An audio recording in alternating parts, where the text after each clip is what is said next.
Chapter 4. Divination. Returning to his chair again, he heard the faraway cathedral's bells chime again. It continued 7 times before Joe Mingrui slowly stood up. He went up front to the cupboard and took out his clothes. A black vest with a matching suit, trousers that clung tightly to his legs, a hard-top hat and his faint scholarly air made Joe Mingrui feel like he was watching an English drama set in the Victorian era. He suddenly muttered softly as he shook his head with a wry smile. I'm not going for an interview. All I'm doing is buying some ingredients to prepare for my luck enhancement ritual. Klein was so concerned about his impending interview that it became instinct. When he was not focused enough, he habitually wore his only decent set of clothing. After taking a breath, Joe Mingrui took off his suit and vest, switching to a brownish-yellow coat. He also changed to a felt hat with a rounded edge of the same color. With his outfit done, he walked to the side of the bed and lifted a square cushion. He reached his hand into an inconspicuous hole beneath and rummaged around before finding an intermediate layer. When he retracted his right hand, there was a roll of notes in his palm. There were about 8 notes with faded dark green colors. These were all the savings Benson had at the moment. It even included the living expenses for the next 3 days. 2 of them were 5 soli notes and the remaining were 1 soli notes. In the Loan Kingdom's currency system, soli was ranked second. It originated from ancient silver coins. 1 soli was equivalent to 12 copper pence. They had denominations of 1 and 5 soli. At the top of the currency system was the gold pound. They were also paper-based but were guaranteed by gold and pegged directly. A gold pound was equivalent to 20 soli. They had denominations of 1, 5, and 10 gold pounds. Joe Mingrui spread a note and caught a whiff of the faint unique ink. This was the smell of money. Perhaps a result of Klein's memory fragments or his constant desire for money, Joe Mingrui felt like he had instantly fallen in love with these notes. Look, their designs are so beautiful. It makes the stern and old-fashioned George III and his 2 mustaches appear especially adorable. Look, the watermark that can be seen when the note is placed against sunlight is so alluring. The exquisite design for the anti-counterfeit label makes it completely different from those fake fancy schlocks. Joe Mingrui admired it for nearly a minute before pulling out 2 1 soli notes. He then rolled up the remaining notes and stuffed them back into the cushion's concealed layer. After arranging and flattening the cloth around the hole, Joe Mingrui folded the 2 notes he had taken out neatly and placed them into the left pocket of his brownish-yellow jacket. He separated the notes from the few pence he had in his trouser pocket.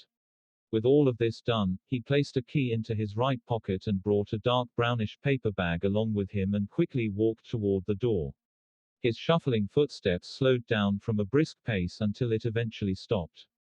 Joe Mingrui stood by the door and was unsure when he had already begun to frown. Klein's suicide was fraught with peculiarities. Would he encounter any accidents if he were to leave just like that?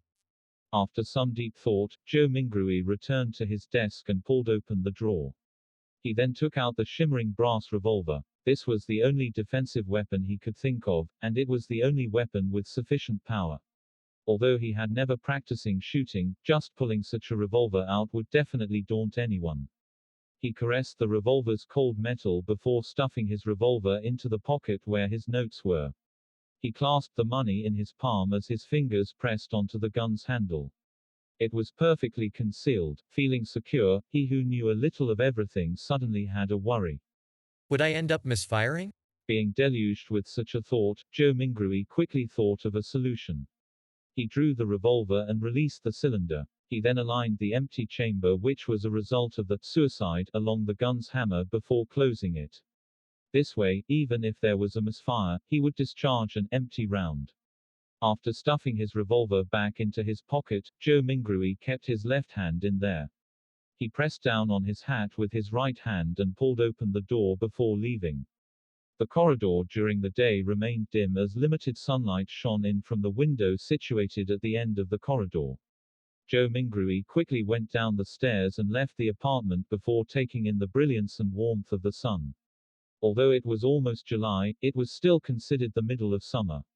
However, Tingen was situated north of the Loan Kingdom, so it had unique climate characteristics. The highest annual temperature was not even 30 degrees Celsius on Earth, with even cooler mornings. However, the streets were awash with filthy water and strewn junk. From Klein's memories, this was not a rare sight in low-income communities, even if there were sewers.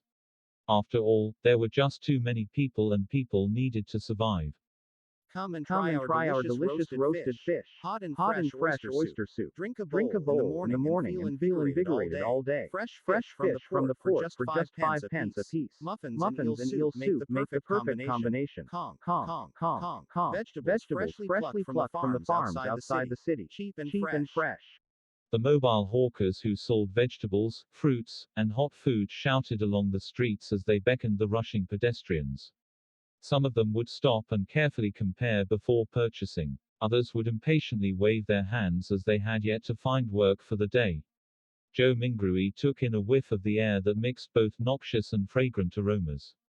As he clenched the revolver tightly in his left hand, he held the notes tight. He pressed down on his hat with his right hand while passing through the busy street, slouching a little. There was bound to be thieves in populated areas. Furthermore, this street had no lack of poor citizens who were working part-time after losing their previous jobs. There were also starving children that were exploited by adults to do their bidding. He proceeded forward until he reached a point where the crowdedness around him restored to normal. He straightened his back and raised his head to look down the street. There was a vagrant accordionist busking. The melody was sometimes pleasant, sometimes fervent. Beside him were several children in ragged clothes with sallow complexions due to malnutrition. They listened to the music and moved to the beat, dancing self-made choreographies. Their faces were filled with joy as though they were a prince or an angel. A deadpan woman passed by. Her skirt was dirty and her skin was dull. Her gaze appeared dull and sluggish. Only when she looked at the bunch of children did a faint glow flash. It was as though she had seen herself from 3 decades ago. Joe Mingrui overtook her and turned into another street before stopping at Smurran Bakery. The owner of the bakery was a 70-plus-year-old granny named Wendy Smurran. Her hair was completely grayish-white and she always wore a genial smile. From the beginning of Klein's memories, she had been here selling bread and pastries. Oh, the Tingen biscuits and lemon cakes she bakes are very delicious. Joe Mingrui gulped a mouthful of saliva and smiled. Mrs. Smurran, 8 pounds of rye bread. Oh, dear Klein, where's Benson? Is he not back? Wendy asked smilingly. In a few more days, answered Joe Mingrui vaguely. As Wendy took the rye bread, she sighed. He sure is a hard-working lad. He will have a good wife. Upon saying this, the corners of her lips curled up as she said playfully. All is good now. You have already graduated. You are a history graduate of Arcoy University. Oh, you will soon be able to earn money. You should not be staying in the apartment you are currently living in. At the very least, you should have a bathroom you can call your own.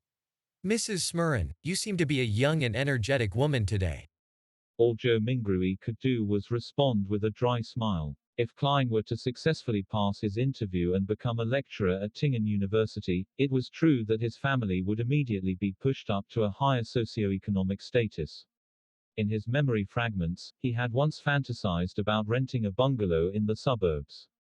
There would be 5 or 6 rooms, 2 bathrooms, a huge balcony upstairs, 2 rooms, a dining room, a living room, a kitchen, a bathroom, and an underground storage room on the first floor. This was not a wishful dream. Even a lecturer on probation at Tingen University would have a weekly salary of £2. After the probationary period, the salary would be raised to £3 and 10 soldi. One had to know that despite working for so many years, Klein's brother, Benson, only had a weekly salary of £1 and 10 soldi. Ordinary workers at a factory did not even get £1 or, at best, a little more. And rent for a bungalow was about 19 soldi to £1 and 18 soldi. This is the difference between earning 3 to 4,000 yuan and earning 14 to 15,000 yuan a month. Joe Mingrui mumbled to himself. However, all of this was under the premise that he passed either the Tingen University or Backland University interviews. There were not many other opportunities. People without any connections were unable to get recommendations to become a public servant. And those who studied history were more limited in job opportunities. There was not much demand for private consultants from the aristocrats, banks, or industrial magnates. Taking into account that the knowledge Klein grasped were fragmented and incomplete, Joe Mingrui felt awkward and guilty towards Mrs. Smirran's expectations of him. No, I have always been this young, answered Wendy humorously. As she spoke, she packed the 16 rye bread she had weighed into the brown paper bag that Joe Mingrui had brought. She stretched out her right hand and said, 9 pence. Every rye bread weighted about half a pound as differences were inevitable. 9 pence? Wasn't it 11 pence 2 days ago? Joe Mingrui asked subconsciously. It cost 15 pence the month before the previous month. You have to thank the people who protested on the streets for the repeal of the Grain Act, said Wendy as she shrugged. Joe Mingrui nodded in vague acknowledgement. Klein's memories regarding this was incomplete. All he remembered was that the core tenet of the Grain Act was to protect the prices of domestic agriculture products. Once the prices rose to a certain level, grain imports from southern nations like Fennepotter, Masson, Lemberg were stopped. Why would people protest the act? Without saying much, Joe Mingrui, afraid he would end up pulling out the revolver, carefully took out his notes and handed one of them over to Mrs. Smirran. He was given 3 copper pence in change. Stuffing them into his trouser pocket, he took the paper bag containing the bread and headed for the lettuce and meat market across the street. He was working hard for the mutton stewed with peas his sister had exhorted. There was a municipal square at the intersection of Iron Cross Street and Daffodil Street.